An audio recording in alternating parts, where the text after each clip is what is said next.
2024 సార్వత్రిక ఎన్నికల్లో భాగంగా మనం విశాఖపట్నం చేరుకున్నాం. విశాఖపట్నం నుంచి ఎంపీగా పోటీ చేస్తున్న భరత్. ఈ పేరు అందరికీ సుపరిచితం.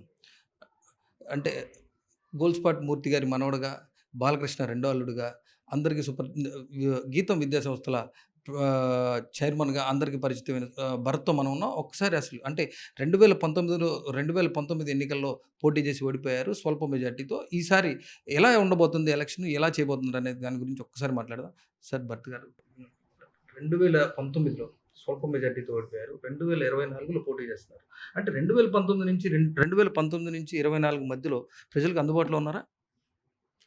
ఉన్నానని అనుకుంటున్నానండి. మీరెలా డిఫైన్ చేస్తారు అందుబాటులో ఉన్నారా అని?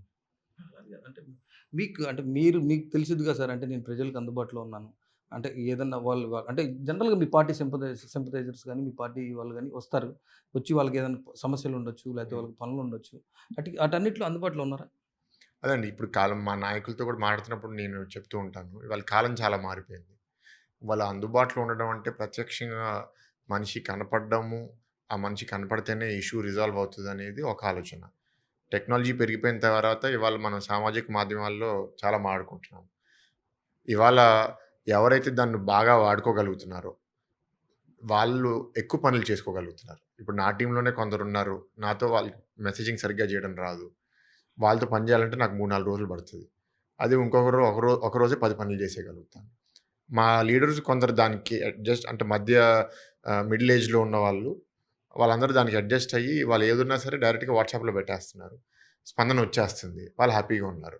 కొందరు సీనియర్ సిటిజన్స్‌కి వాళ్ళకి స్మార్ట్ ఫోన్స్ లేవు. వాళ్ళకి మెసేజింగ్ అంత కన్వీనియంట్ కాదు. వాళ్ళు ఇంకా ఆ ఓల్డ్ స్కూల్ ట్రెడిషనల్ ఉన్న ఇష్యూ ఎవరికుంటదో ఆ ఇష్యూ వాళ్ళని తీసుకొచ్చి కల్పించి చేపిస్తున్నారు. వాళ్ళకి జరుగుతది. బట్ వాళ్ళకి టైం ఎక్కువ పట్టేస్తది. సో, అందుబాటులో ఉండడం అనేది నేను అట్లా డిఫైన్ చేస్తున్నాను. ఇవాళ ఫోను ద్వారా, వాట్సాప్ ద్వారా, ఫిజికల్‌గా రకరకాల మీడియమ్స్ ఉన్నాయి.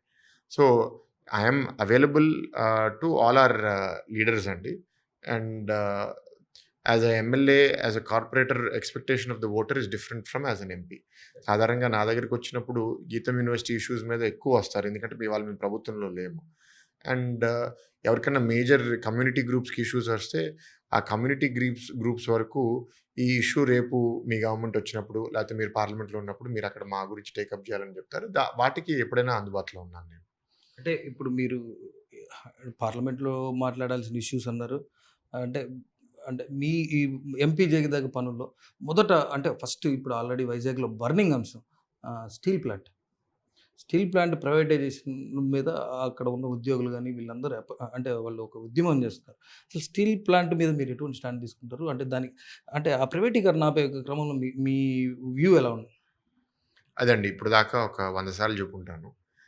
మా stand as a party, as a individual మాకక్కడ పోటీ చేసే ఎమ్మెల్యే అభ్యర్థులు ఎందుకంటే it is shared between Gajuwaka and Pendurthi. అందరూ ప్రైవేటీకరణకి వ్యతిరేకంగా ఉన్నారు. అట్లాగే పనిచేసాము. మా మాట ఎక్కడ మారలేదు. చంద్రబాబు నాయుడు గారు ఇక్కడ విజిట్ చేసినప్పుడు ఒక ఆహ్, సవాల్ గూడా విసిరారు. ఏంటంటే, "మాకున్న ఎంపీలందరూ రాజీనామా చేస్తాము. మీకున్న ఎంపీలందరూ వైసీపీ వాళ్ళు రాజీనామా చేయండి. ఇది ఒక ఇష్యూ చేద్దాము. స్టీల్ ప్లాంట్ ప్రైవేటీకరణ ఆపమని." దానికి వైసీపీ నుంచి స్పందన లేదు. వాళ్ళ నాయకులు అక్కడ యూనియన్ లీడర్స్ కలిసినప్పుడు పట్టు విడుపులుండాలి అని చెప్పి, అది వాళ్ళ చేతిలో ఉంది మేమేం చేయగలుగుతాం. వాళ్ళకి మెజారిటీ ఉంది మేమేం చేయగలుగుతాం అని ఇప్పుడు చాలా కబుర్లు చెప్తున్నారు. మరి 14-19 మధ్యలో కూడా బీజేపీకి అబ్సల్యూట్ మెజారిటీ ఉండింది లోక్సభలో. రాజ్యసభలో అప్పుడు వాళ్ళకి మెజారిటీ లేదు. ఇప్పుడు అంతే. లోక్సభలో వాళ్ళకిప్పుడు మెజారిటీ ఉంది. ఇప్పుడు వాళ్ళకి రాజ్యసభలో మెజారిటీ లేదు. సో, ప్రైవేటీకరణ వ్యతిరేకంగా ప్రతిపక్షంలో ఉండి మేమింకెక్కువ మాట్లాడుతున్నాం, పోరాడుతున్నాం గానీ, ప్రభుత్వంలో ఉన్న వైఎస్ఆర్‌సీపీ చేయట్లేదు. బాబు గారన్నారు, "ఈ ఇష్యూ ప్రభుత్వంలో ఎవరున్నారో వాళ్ళు ఎక్కువ సీరియస్‌గా టేకప్ చేస్తేనే దీని మీద ఏదన్నా ఒక మార్పు చేసే అవకాశం ఉంటది. వీళ్ళకి ఆ కమిట్మెంట్ లేదు గాబట్టి, అది స్టీల్ ప్లాంట్ ప్రైవేటీకరణ ఆగదు అనేది కేంద్రం స్టాన్స్ తీసుకుంది." మేము 2002లో స్టీల్ ప్లాంట్ అప్పుడు గూడా ప్రైవేటీకరణ అవుతుంది అని చెప్తే, అప్పుడు మేము గూడా బీజేపీతో అలయన్స్‌లో ఉన్నాం. కానీ అప్పుడు బీజేపీని ఒప్పించి ఏదైతే కొంత డెట్ ఉందో దాన్ని ఎక్విటీలా కన్వర్ట్ చేసి స్టీల్ ప్లాంట్ ప్రైవేటీకరణ అవ్వకుండా ఆపాం. ఈసారి కొత్త ప్రపోజల్ ఏంటి అంటే ప్రైవేటీకరణ ఆపడం ఒకటి, ఒకవేళ అది కాదు అంటే సేల్‌లో మెర్జ్ చేసేస్తే స్టీల్ అథారిటీ ఇండియా లిమిటెడ్‌లో క్యాప్టివ్ మైన్స్ గూడా ఎక్కువున్నాయి. సో, సేల్‌లో అది ఫైనాన్షియల్‌గా ఎక్కువ హెల్తీగా ఉన్న ఆర్గనైజేషన్. సో, వాళ్ళ ఫైనాన్షియల్ స్ట్రెంత్ వల్ల ఈ ఆర్గనైజేషన్ కూడా సక్సెస్‌ఫుల్‌గా వర్క్ చేస్తది అనేది మా అంటే అభిప్రాయం. మీ కూటమి నుంచి మీ పక్క నియోజకవర్గం నుంచి పోటీ చేస్తున్న సీఎం రమేష్ అంటే నిన్న మాతో మాట్లాడుతూ చెప్తున్నారు. ఎల్ఐసి ప్రైవేటీకరణ చేస్తా ఉన్నారు. అప్పుడు అది ఇష్యూ అయింది. కానీ ఆపేసాం. ఈసారి అదే పరిస్థితి ఉంటదని అదే పరిస్థితి ఉంటది వైజాగ్ స్టీల్ ప్లాంట్ మీద గూడా అని ఆయన ఒక స్పష్టమైన ఇదైతే చెప్పారు. మంచిదండి. ఇప్పుడు అయితే ఆ అపోహ గూడా బీజేపీ చేస్తదా? చేయదా? అనేది క్లియర్ అయినట్టు కదా! ఇప్పుడు బీజేపీ తరపు నుంచి ఎంపీ అభ్యర్థి అది చెప్తున్నారు అంటే, మేము మిత్రపక్షమే గానీ, మేము బీజేపీ కాదు గదా! సో, అంటే మేము రేపు బీజేపీని ఒప్పించాలి. ఇప్పుడు బీజేపీ నుంచి పోటీ చేసిన ఆయనే ప్రైవేటీకరణ అవ్వదంటే ఇంకా మంచిది. అంటే యాక్చువల్‌గా నిన్న జరిగిన ఫెస్టివల్స్‌లో ఆయన అదే చెప్పారు సార్. అంటే రైల్వే జోన్ మీద మీరు ఎలాంటి స్టాండ్ తీసుకుంటారు? అంటే రైల్వే జోను య య ది విశాఖ ప్రజల చిరకాల కోరిక. అంటే ఆంధ్రప్రదేశ్‌లో కూడా రైల్వే జోను ఎప్పటినుంచో ఎదురు చూస్తున్నారు. అయితే ఈ జోన్‌లో జరిగిన ఇన్సిడెంట్స్ కొంత బాధాకరమైన విషయం. అంటే కొంత ప్లేసు అలాట్‌మెంట్స్ వాటిలో కూడా వీటి మీద మీరు ఎలాంటి స్టాండ్ తీసుకుంటారు? అంటే ఈ ఆర్గ్యుమెంట్ ప్రతిసారి చెప్తున్నాం. అసలు సాధారణంగా వ్యూవర్స్‌కి అర్థమవుతదో లేదో నాకు తెలీదు. నాకెవరో ఎక్స్‌ప్లెయిన్ చేసేదాకా.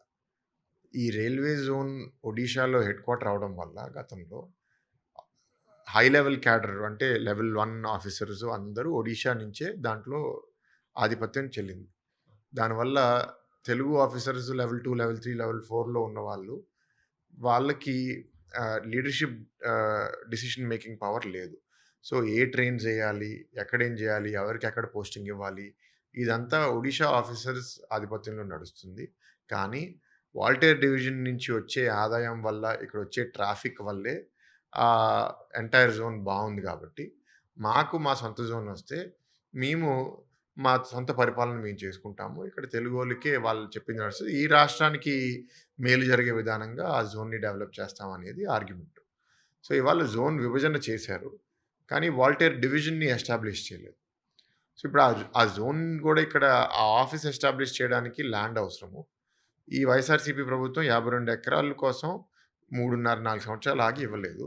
మొన్న పార్లమెంట్‌లో ఈ డిబేట్ వచ్చి ఇస్తే హడావిడిగా ముడ్సర్‌లో రిజర్వ్ క్యాచ్‌మెంట్ ఏరియా ల్యాండ్ ఇచ్చారు. సో, క్యాచ్‌మెంట్ ఏరియాలో వాస్తవంగా మనం ఏమి కట్టలేము. బిల్డింగ్ పర్మిషన్స్ అక్కడ ఎక్కువగా ఇవ్వరు. సో, అది సూటబుల్ ల్యాండ్ కాదు. మనం ఇంకో ల్యాండ్ ఎతకాలి. కానీ వీళ్ళేదో ఇచ్చేసాము అని చెప్పుకోవడానికి ఇచ్చారే తప్ప అంటే మమ అనే పని. యాక్చువల్‌గా అక్కడ వాల్టేర్ డివిజన్ ఎస్టాబ్లిష్ చేయాలి. లేకపోతే రైల్వే జోన్ కట్టాలనే దానికైతే వీళ్ళకి ఆ కమిట్మెంట్ లేదు అని క్లియర్‌గా అర్థమవుతుంది. కేంద్రం ఇచ్చిన తర్వాత కూడా వీళ్ళు 52 ఎకరాలు ఇవ్వలేరు అంటే వీళ్ళంత అసమర్థత ప్రభుత్వమో మనందరం అర్థం చేసుకోగలుగుతాం. అంటే సార్ అంటే ఒక విద్యావేత్తగా ఉన్నారు మీరు. మీ స్కూల్స్ మీ కాలేజీలు కానీ వాటికి ప్లేస్‌మెంట్స్ కోసం వస్తా ఉంటారు. విద్యార్థులు వాళ్ళు ప్లేస్‌మెంట్ దొరకకపోతే వాళ్ళ మానసిక వేదన మీకు తెలిసిద్ది. వాళ్ళెంత స్ట్రగుల్ ఫీల్ అవుతారో ఏంటని. హ్మ్. అంటే మీ జనరల్‌గా నేను చూస్తా ఉన్నాను సార్. అంటే ఇప్పుడు గత 2 రోజులుగా వైజాగ్‌లో తిరుగుతా ఉన్నాం. మీ స్టూడెంట్స్ మీ పాత గీతం స్టూడెంట్స్ ఈసారి మా భరత్ సార్‌ని గెలిపించాలని ఒక సంకల్పంతో ఉన్నారు. సంతోషం. అంటే నేను అంటే కొంతమందితో మాట్లాడితే లేదు సార్ ఈసారి మా సార్ గెలిస్తే మాకు కొన్ని సమస్యలు జరుగుతాయన్నారు. వాళ్ళ కలలను మీరు నెరవేర్చడానికి ఎటువంటి ఇది తీసుకోవాలి? నేను అంటే ఈ క్యాంపెయిన్‌లో ఎక్కువ మంది స్టూడెంట్స్‌ని కలవలేదండి. బహుశా వందల్లో కలిసుంటానంతే. నేను మా క్యాంపస్‌లో మా స్టూడెంట్స్‌తో మాట్లాడలే. మరి వాళ్ళ మనసులో ఏముందో తెలీదు. డెఫినిట్‌గా ఏంటంటే ఈ 6 సంవత్సరాల్లో యూనివర్సిటీ ఎక్కువ స్టూడెంట్ సెంట్రిక్ అయింది. అంటే పిల్లల ఆహ్, కోణంలో మేము ఎక్కువ ఆలోచిస్తున్నాము. సో, దానివల్ల వాళ్ళ గీతంలో స్టూడెంట్ హ్యాపీనెస్ అంటే వాళ్ళు ఎక్కువ ఆనందంగా ఉన్నారు. వాళ్ళు ఎక్కువ ప్రయోజకులుగా అవుతున్నారని నేను అనుకుంటున్నాను. సో, అది ఇవాళ గ్రౌండ్‌లో ఎనర్జీలో మారి మా ప్రెసిడెంట్‌ని మేము ఎంపీగా గెలిపించుకోవాలని వాళ్ళు పనిచేస్తే సంతోషం. I'm happy. ఆహ్, వాళ్ళకి మేము ఏం చేస్తాము? ఓవరాల్ ఎంపీ గెలిస్తే ఇక్కడ 20,00,000 ఓటర్లను రిప్రజెంట్ చేస్తాను. అంటే ఒక గీతం స్టూడెంట్స్ కని కాదు సార్ యువత. అంటే మీ ఎక్కడ చదువుకున్నా గాని యువత కోరుకునేది ఉద్యోగం. వాళ్ళు మంచి భవిష్యత్తు. హ్మ్. దానికోసం ఓవరాల్ యువత సెక్షన్స్ ఆఫ్ సొసైటీకి మారుతా ఉంటదండి. ఇప్పుడు ఎవరైతే కాలేజ్‌కెళ్తారో మంచి జీతం ఇచ్చే ఉద్యోగము, మంచి జీవితం కోరుకుంటారు. ఆ మంచి జీతం ఇచ్చే ఉద్యోగం ఇవాళ విశాఖపట్నంలో లేవు. సో, దానివల్ల వాళ్ళు ఇతర ప్రాంతాలకి ఎళ్ళిపోతున్నారు. ఎవరైతే కెపాసిటీ ఉందో హైదరాబాద్‌లో, బెంగుళూరులో, చెన్నై. కొందరికి అంత కెపాసిటీయో లేకపోతే అంత ఎక్స్‌పీరియన్స్ ఉండకపోవడం వల్ల ఆ మంచి ఉద్యోగాలు దొరక్క ఇక్కడ ఆహ్, ఆహ్, ఏదో చాలా లో పేయింగ్ జాబ్ దొరికితే ఆ ఉద్యోగం చేస్తున్నారు. లేకపోతే అసలేమీ చేయకుండా ఖాళీగా ఉన్నారు. సో, దానివల్ల వీఆర్ గెట్టింగ్ దీన్ని ఏమంటారంటే ఇంగ్లీష్ టర్మినాలజీలో అండర్ ఎంప్లాయ్‌మెంట్. ఎంప్లాయ్‌మెంట్ దొరుకుతది. కానీ వాళ్ళకున్న అర్హత మేరకు వాళ్ళకి ఉద్యోగం దొరకట్ల. ఇంకా తక్కువ అర్హత అవసరమైన ఉద్యోగం తీసుకొని వాళ్ళు అడ్జస్ట్ అవుతున్నారు. అది ఎక్కువ విశాఖపట్నంలో జరుగుతుంది. సో, అది మార్చాలి అంటే ఇక్కడ పెట్టుబడులు తీసుకొని రావాలి. హై స్కిల్ జాబ్స్ పెంచాలి. ప్రత్యేకంగా గీతం నుంచి గ్రాడ్యుయేట్ చేసే పిల్లలు హై కేపబిలిటీ ఉన్న స్టూడెంట్స్. వాళ్ళు వాళ్ళ పేరెంట్స్ చాలా ఖర్చు పెట్టి వాళ్ళని ఇంజినీర్లుగా, డాక్టర్లుగా, లాయర్లుగా తయారు చేస్తున్నప్పుడు వాళ్ళ కెపాసిటీకి ఇక్కడ డెఫినిట్‌గా అంత ఉద్యోగాలు లేవు. ఇన్‌ఫాక్ట్ చాలామంది తల్లిదండ్రులు, స్టూడెంట్స్ అదే అంటున్నారు. మాకు చదువు ఇక్కడ ఎంజాయ్ చేస్తున్నాం గానీ, ఉద్యోగం మాత్రం ఇంకేదో ఊరొస్తే తల్లిదండ్రులను వదిలేసి ఎళ్ళే పరిస్థితి. యువత అందరికీ అంటే అందరికీ ఈ సేమ్ ఇష్యూ కాదు. కొందరికేంటంటే they don't want a high paying job or వాళ్ళ చదువు ఉండకపోవచ్చు. కానీ వాళ్ళకి ఒక రీజనబుల్ ఒక 25,000, 30,000 ఇచ్చే జీతం ఉండే ఉద్యోగం కూడా దొరకట్లేదు. So, everyone has that issue అండి. And దానివల్ల ఖాళీగా ఉంటే empty minds is the devil workshop అంటారు కదా! అవును. సో, కొందరు గంజాయిలో పడ్డము, కొందరు ఆల్కహాల్‌లో వెళ్ళిపోవడం, కొందరు ఫోన్స్‌కి అడిక్ట్ అయిపోవడము. రకరకాల మానసికమైన సమస్యలు ఇది యువత వస్తున్నాయి. పెడదారు. ఆ! ఓవరాల్ ఇది మన కలియుగంలో ఉన్నాము. ఇప్పుడేంటంటే మనందరికీ షార్ట్ కట్స్ అలవాటయిపోయినియి. సమాజంలో రాంగ్ రోల్ మోడల్సు. ఇప్పుడు ఆహ్, వైసీపీలో ఉన్న చాలామంది లీడర్స్ మేము పెద్ద రోల్ మోడల్స్ అనుకుంటారు. So, that's not good. ఆహ్, తప్పు డైరెక్షన్‌లో ఎళ్లి షార్ట్ కట్స్ బూతులు తిట్టేవాడికి మంత్రి పదవొచ్చి, చీటింగ్ చేసేవాడికి డబ్బులున్నంత కాలం తన చుట్టూ మనుషులు తిరిగితే, పిల్లలు కూడా చూసి మనం కూడా అట్లాగే ఉండాలంటే సమాజం ఎక్కడికెళ్తది? సో, మంచి రోల్ మోడల్స్ ఇంకా సమాజంలో కనపడాలి. అది చాలా అవసరం. లేపోతే యువతకి ఎవరు ఇన్‌స్పిరేషను అంటే నేను ఉండడానికి కూడా రాజకీయంలో ఆ కారణం అదే. ఎందుకంటే ఇదేమి సుఖ జీవితం గాదు. దీంట్లో ఉంటే నీ మీద ఆరోపణలు ఎక్కువుంటాయి. నిన్ను తిట్టేవాళ్ళు ఎక్కువ మందుంటారు. ఇప్పుడు వైసీపీ పేటీఎం ట్రోల్స్ అయితే ఇంక చెప్పేది లేదు. వాళ్ళకి ఫుల్ టైమ్ జాబ్ అది. ఇంకేం అవసరం లే. ఇన్నోవేటివ్‌గా నువ్వు ఎట్లా తిడతావు? ఏదైనా సరే. అంటే నాకు బాధేంటంటే, ఆ ఇన్నోవేషన్ గూడా పోతుంది. ఇన్నోవేషన్ అంటే కొత్తగా తిడితే అట్‌లీస్ట్ కొంచెం తృప్తిగా ఉంటది. ఇప్పుడేంటంటే ఈళ్ళు పవన్ కళ్యాణ్ గారు ఏమన్నా సరే 3 పెళ్ళాలంటారు. ఇంకేదో కొత్తగా తిట్టండయ్యా మీరు. మీకు ఆరోపణలు గూడా చేయడం రాకపోతే ఎట్లా? అంటే వాళ్ళిచ్చే పేటీఎం డబ్బులు సరిపోవట్లేదేమో అయితే. సార్ అంటే మీకు అంటే యువత గాని, ఈ ఉద్యోగ కల్పనలో గాని మీకున్న చాలా ఎక్స్‌పీరియన్స్ ఉంది. అంటే మీ విద్యా సంస్థల నుంచి గాని ఎలా అంటే ఇక్కడ ఆల్రెడీ ఇక్కడ సాఫ్ట్‌వేర్‌కి కొంత ఐటీకి కొంత అవకాశం ఉంది. ఐటీ ఇండస్ట్రీస్ తేవడానికి గాని హ్మ్. లేకపోతే ఇక్కడ యాక్చువల్‌గా అంటే మీ బాబాయ్ గారే అవుతారు. బాబు గారు హైదరాబాద్ డెవలప్‌మెంట్‌లో పెద్దనాన్న బాబు అంటారు. పెద్దనాన్న. ఆ! వరుసగానే. కానీ మీ మీ బాబాయ్ గారు హైదరాబాద్‌ని హైటెక్ సిటీగా మార్చడంలో అంటే ఆయన పాత్ర క్రియాశీలకమైంది. అలానే భరత్ గారు ఇక్కడేమన్నా ఒక సెల్ఫ్ ఎజెండా ఏమన్నా ఉందా? మేము హైదరాబాద్‌లో స్టార్ట్ చేసినప్పుడు 99, 2000 వాస్ ఎ డిఫరెంట్ ఎరా. విశాఖపట్నంలో 2014లో స్టార్ట్ చేసినప్పుడు ఇట్స్ ఎ డిఫరెంట్ ఎరా. ఇప్పుడు 2024లో మళ్ళీ రీస్టార్ట్ చేయాలంటే ఇట్స్ ఎ డిఫరెంట్ ఎరా. ఎందుకంటున్నానంటే బేసిక్ ఐటీ సర్వీసెస్ ఉద్యోగాలు ఇవాళ ప్రపంచవ్యాప్తంగా తగ్గిపోతున్నాయి. ఆర్టిఫిషియల్ ఇంటెలిజెన్స్ వల్ల ఆ ఉద్యోగాలు బహుశా ఒక 5, 6 సంవత్సరాల్లో 95% పోతాయి. సో, ఏదైతే గతంలో ఒక ఫస్ట్ డే టీసీఎస్‌లో ఒక 600 మంది, 700 మంది సెలెక్ట్ అయ్యారు. ఆ రోజులు నాకు తెలిసి ఇంకో 3, 4 సంవత్సరాల్లో జీరో కాదు కానీ చాలా తగ్గిపోతది. సో, మనం కొత్త ఫీల్డ్స్ కంప్యూటర్ సైన్స్‌లోనే డెవలప్ అవ్వాలి. Artificial intelligence, machine learning, cyber security, data science these are all emerging fields. ఈ ఎమర్జింగ్ ఫీల్డ్స్‌లో మనం పిల్లల్ని నేర్పించగలగాలి. వాళ్ళకి దాంట్లో ఉద్యోగాలు రావాలి. Those are more high paying jobs. ఇంకా ఎక్కువ సెలెక్టివ్‌గా ఉంటారు. ఇప్పుడులాగా లక్షలు, 10,000 మంది ఉద్యోగాలు ఒకటేసారి తీసుకోవడం అనేది ఉండదు. సో, దీని ద్వారా వేరే రూపంలో వస్తది. ఇప్పుడు ఆర్టిఫిషియల్ ఇంటెలిజెన్స్ ఎట్లా వాడాలి? ఇప్పుడు ఫర్ ఎగ్జాంపుల్ టెక్నికల్‌గా అవుతున్నాను గానీ there is platform called ChatGPT. Yes. దాంట్లో ఆల్‌మోస్ట్ అవతల వైపు ఒక మనిషి నీతో మాట్లాడుతున్నట్టు ఉంటది. దాంట్లో నీకు క్వెషన్ ఏం అడగాలో నీకు తెలవాలి. యెస్. దాన్ని ప్రాంప్ట్ అంటారు. యెస్. ఆ క్వెషన్ పెట్టడం ప్రాంప్ట్ అంటారు. సో, ఇప్పుడు prompt engineering universities offer చేయాలంటున్నారు.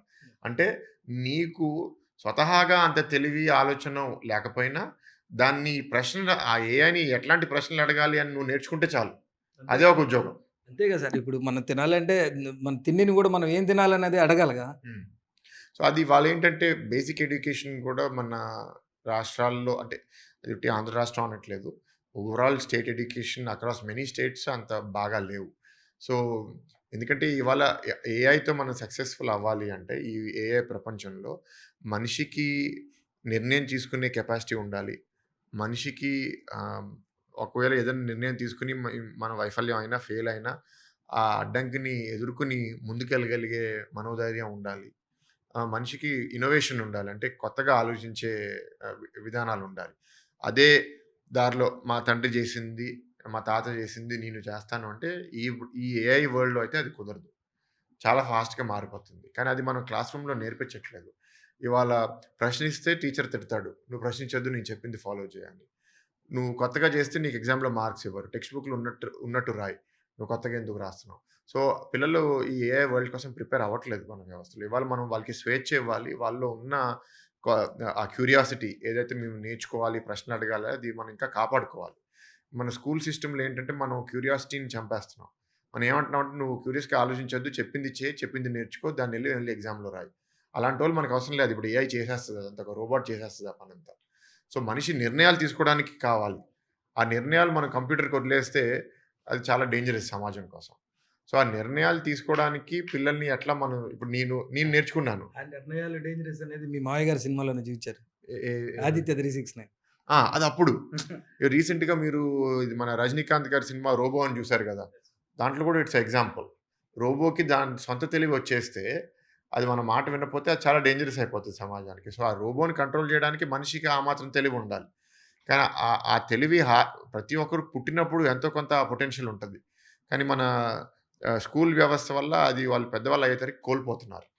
So, దాన్ని డెవలప్ చేయడానికి విద్యా వ్యవస్థని బాగా మార్చాలి. ఇంతా అంతా కాదు.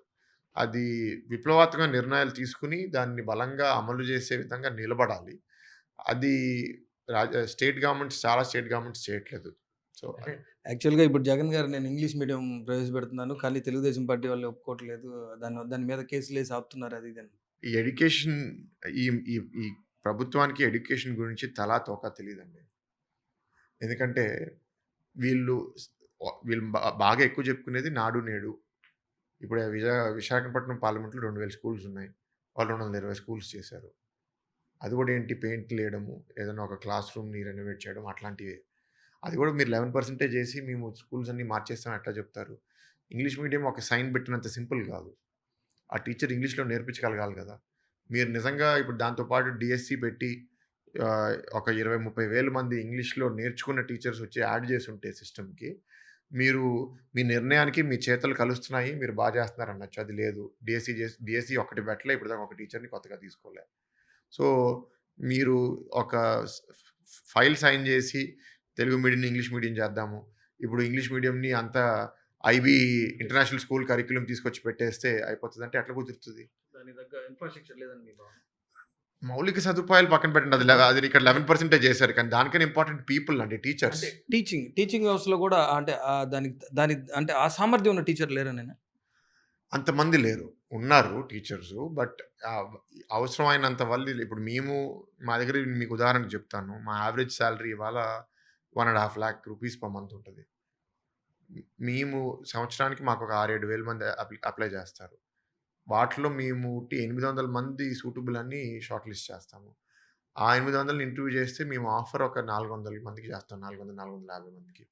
వాళ్ళకి ఆ 450 మంది బెస్ట్ కదా! వాళ్ళకి ఇద్దరు, ముగ్గురు యూనివర్సిటీస్ ఆఫర్ చేస్తారు. వాళ్ళలో మాకొక 250, 270 మంది చేరతారు.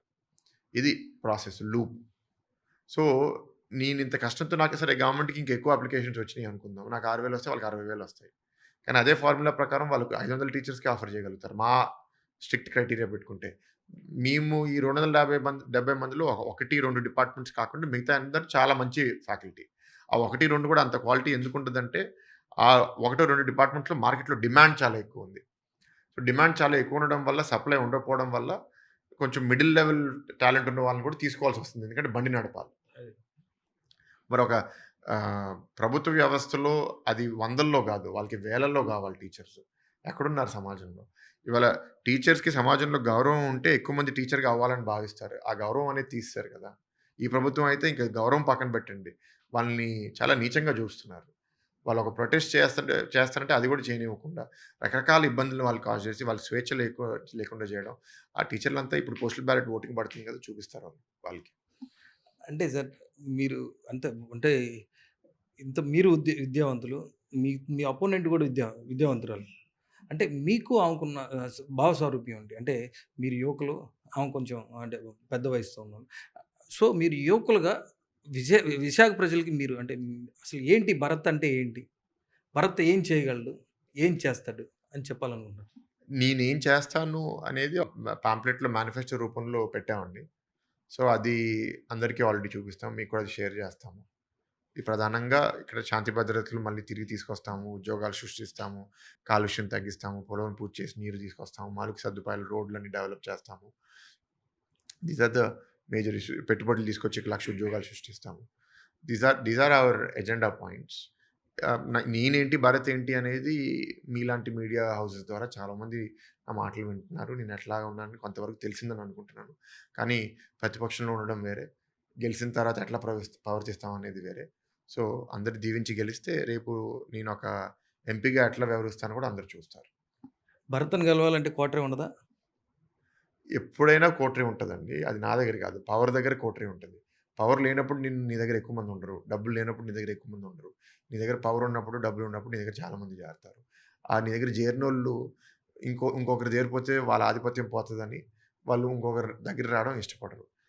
సరైన నాయకుడు అట్లాంటోళ్ళని మరీ దూరం చేయకుండా, మరీ దగ్గర చేయకుండా మిగతా వాళ్ళు కూడా చేరేటట్టు చేస్తేనే ఆ నాయకుడు జీవితంలో దూరం వెళ్ళగలుగుతాడు. చేయలేనోడు చాలా ఇప్పుడు వైఎస్ఆర్‌సీపీ లాగా వన్ హిట్ వండర్. ఇప్పుడు ఇది వండరే కదా 150 సీట్లు గెలవడం. కానీ అది ఒకటేసారి హిట్. దాని తర్వాత ఇంకంతా ఫ్లాపే. అంటే నేననేది ఒక ఓటర్ మీ ఓటర్ ఏదైనా పని మీద భరత్‌ని డైరెక్ట్‌గా వచ్చి కలవగలడు. మాకు 20,00,000 ఓటర్లు ఉంటారండి. సో, నేను ఎట్లా ప్లాన్ జేయాలి అంటే, వ్యవస్థలో ఉన్న 20,00,000 ఓటర్లకి వాళ్ళ సమస్యలు ఏంటి బై అండ్ లార్జ్ మనం అడ్రెస్ చేస్తే, నా దాకా రావాల్సిన అవసరం ఉండదు. నా దాకా ఎవరైనా వస్తే నేను ఎట్లాగైనా కలుస్తాను. అది ఎట్లాగో రోజు జరిగే పనే. బట్ ప్రతీదీ స్వార్థంతో నా దగ్గరికే రావాలి, నేనే చేయాలి అంటే వ్యవస్థ ఎప్పుడు డెవలప్ అవుతది? యాస్ ఎంపీగా మనం ఏంటంటే కార్పొరేటర్‌లని ఎంపవర్ జేయాలి. ఎమ్మెల్యేలని ఎంపవర్ జేయాలి. సర్పంచ్‌లని ఎంపవర్ జేయాలి. ఎంపీపీలని, జెడ్పీటీసీలని ఎంపవర్ చేస్తే వీధిలో లైటెయ్యాలి అంటే, లేపోతే అక్కడ రోడ్ రిపేర్ జేయాలంటే నా దాకా రావాల్సిన అవసరం లేదు.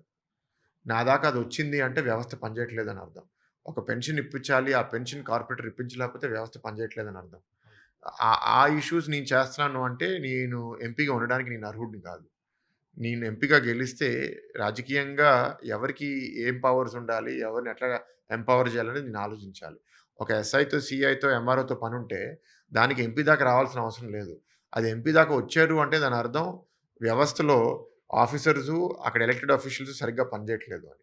సో, నేనేంటంటే నేను ఒక్కడినే పనిచేయడం కాదు. నేను ఒక 100, 1000, 10,000 మందితో పని చేపిస్తాను. నేను ఎక్కువ మందికి త్వరగా సేవలు ఎట్లా అందజేయాలని ఆలోచిస్తానే తప్ప, పేరు నా ఒక్కడికే రావాలి, ఇంకెవరికీ రాకూడదు కాబట్టి ఎవరిని ఎదగనివ్వను, అందరిని నా దగ్గరికే రప్పించుకుంటాననే ఆలోచన నాకెప్పుడూ లేదు. భరత్ కోసం బాలబాబు గారు ఎప్పుడొస్తారు? మొన్నే వచ్చారు కదండీ! మీరు మిస్ అయ్యారు. ఓన్లీ రోడ్ షోసే. ఆ? ఓన్లీ రోడ్ షోనే అదే కదా! మాడతారండి. మేము 4 మీటింగ్‌లు చేశాము. మేము తూర్పులో రోడ్ షో చేశాము. పశ్చిమ, ఉత్తరంలో మీటింగ్ చేశాము. ఒక 10, 15 వేలతో. దాని తర్వాత రోడ్ షో మళ్ళీ చేసి కొత్త వలసకెళ్ళి, కొత్త వలసలో మళ్ళీ ఒక 15 వేలతో మీటింగ్ చేశాం. ఆల్రెడీ బాలబాబు గారు రోడ్ షోనేనా? ఇంకేం లేదా? ఇప్పుడే చెప్తే మళ్ళీ రోడ్ షో ఏమీ లేదంటారు మీరు. మేము 2 అంటే లార్జ్ మీటింగ్స్ చేశాం అంటే కదా! ఇక్కడ విశాఖ ప్రజలు కోరుకుంటున్నారు కదా సార్ బాలబాబు మీటింగ్ కోసం. దట్స్ వాట్ ఐయామ్ సేయింగ్ అండి. We have done 2 large meetings. ఇంకా దీనికన్నా ఎంత చేస్తారు? ఒక మనిషి కూడా ఎంత లాగుతాం? ఒక మా సాధారణమైన రాజకీయ నాయకుడు ఆహ్, జస్ట్ 2 మీటింగ్స్ ఇలాంటివి ఈ సైజ్ మీటింగ్స్ 2 చేస్తే రోజుకి ఆ రోజు అయిపోయినట్టు. అంటే 15,000 మంది 2 మీటింగ్‌లు రోజుకి చేస్తే, దాని తర్వాత ఈరోజు మనం 30,000 మంది అడ్రెస్ చేసాము. చాలు. ఎందుకంటే ఒక నియోజకవర్గంలో ఎంతమంది ఉంటారు? 2,50,000. 30,000 మంది 10% దాటేసాం. నేను ఒక ఎంపీగా రోజుకి ఒక 4, 5,000 మందిని టచ్ చేస్తానండి. నాకు ఒకటే రోజు 30,000 మందిని టచ్ చేసే అవకాశం వస్తే, అబ్బా! 6 రోజుల పని ఒక రోజులో అయిపోయిందనుకుంటాను నేను. కానీ ఇప్పుడు బాలయ్య బాబు వస్తే, ఆయన తూర్పులో రోడ్ షో, పశ్చిమలో రోడ్ షో, దాని తర్వాత 2 లార్జ్ మీటింగ్స్, ఈ ప్రోగ్రామ్‌లో అంతా కలిపి ఇంచుమించు 1,00,000 మందిని టచ్ చేసాం. అది కూడా ఆయన సాయంత్రం 3:30, 4 స్టార్ట్ చేసి రాత్రి 10 దాకా చేశారంటే, అసలు ఆయనకి జోహార్ అసలు. అంటే బాలయ్య బాబు గారి స్టామినానే వేరు కదా! అదే అంటున్నా. ఆయన రియల్ లైఫ్ హీరో కాదు. ఆయన రియల్ లైఫ్ హీరో. ఆయన స్టంట్లు కూడా ఆయనే చేస్తాడు. అసలు కొత్త వలసకెళ్తే మీరన్నట్టు మేము ఒక వ్యాన్‌లో ఎళ్ళాము. ముందు అక్కడ అన్ని స్టేజ్‌లు మేక్ షిఫ్ట్ వ్యాన్స్ కదా! అది కూడా ఇంకో మేక్ షిఫ్ట్ వ్యాన్ స్టేజ్ లాగా చేశారు. దీని నుంచి దాని పైనుంచి దూకాడాయన. నేను కింద దిగి మెట్లలో ఎక్కా. అది నాకు ఆయనకి తేడా. లోకేష్ గారి కోసం బ్రహ్మణి ప్రచారం చేస్తుంది. భరత్ కోసం మేడం మా ఆవిడ చేస్తుందండి. నా సోషల్ మీడియా మీరు ఫాలో చేయట్లేదు. ఇంటర్వ్యూ తర్వాత మిమ్మల్ని నా ఇన్‌స్టాగ్రామ్ పేజ్ మిమ్మల్ని ఫాలోవర్‌గా చేస్తాను. మా ఆవిడ గత 10 రోజులుగా ఇక్కడ ప్రచారం చేస్తుంది. ఆవిడే కాదు కుటుంబ సభ్యులు చాలామంది చేస్తున్నారు. మిత్రులు, కుటుంబ సభ్యులు. అదృష్టవంతుడిగా భావిస్తున్నాను నేను. నాకు ఇంతమంది శ్రేయోభిలాషులు ఉన్నారని. అందరూ వచ్చి ఇప్పుడు నెల రోజులుగా, 20 రోజులుగా ఇక్కడే పార్క్ చేసుకొని ఒక్కొక్కరు ఒక్కొక్క ఏరియాలో పనిచేస్తున్నారు. కానీ మీ పూర్వ విద్యార్థులు మాత్రం మీకు తెలియకుండా సైన్యంలో పనిచేస్తున్నారు సార్. పూర్వ విద్యార్థులు మాత్రమే కాదండి. మా బంధువులు, శ్రేయోభిలాషులు మూర్తి గారితో మిత్రుత్వం లేకపోతే పరిచయం ఉన్న వేల మంది ఈ పార్లమెంట్‌లో నాకు తెలియకుండా చేస్తున్నారు. 19లో కూడా నా కోసం చేశారు. ఒక్కొక్క కాలనీకెళ్ళినప్పుడు అక్కడ ఇద్దరు, ముగ్గురు, నలుగురు కలుస్తారు. మేము 19లో ఇది చేసాం, అది చేసాం అని చూపిస్తారు. మూర్తి గారితో అనుబంధం ఉందని కూడా చెప్తారు. మూర్తి గారు అంత కనపడరు గానీ, ప్రతి గ్రామంలో ఆయనకి నమ్మకస్తులు, ఆయనతో చాలా సన్నిహితంగా ఉన్నవాళ్ళు అట్‌లీస్ట్ ఒక 5, 6 ఉంటారు ప్రతి గ్రామంలో. అండ్ ఇక్కడ ఈ మా వార్డ్స్‌కొచ్చేసరికి వార్డ్స్‌ని ఎట్లా చెప్పాలో తెలీదు గానీ, ప్రతి కాలనీలో కూడా ఆయనకి అట్లా ఉంటారు. అదే మీ బలం. ఆయనేసిన పునాదండి. నేను సరిగ్గా లేకపోతే వాళ్ళు నన్ను వదిలేస్తారు. నేను మంచిగా వ్యవహరిస్తే ఆయన దారిలో అండ్ ఆయన వాల్యూ సిస్టమ్‌ని నేను కంటిన్యూ చేస్తే వాళ్ళకి నేను నచ్చి నాతో వాళ్ళు కంటిన్యూ అవుతారు. Anyway thank you sir. Thank you. Thank you sir.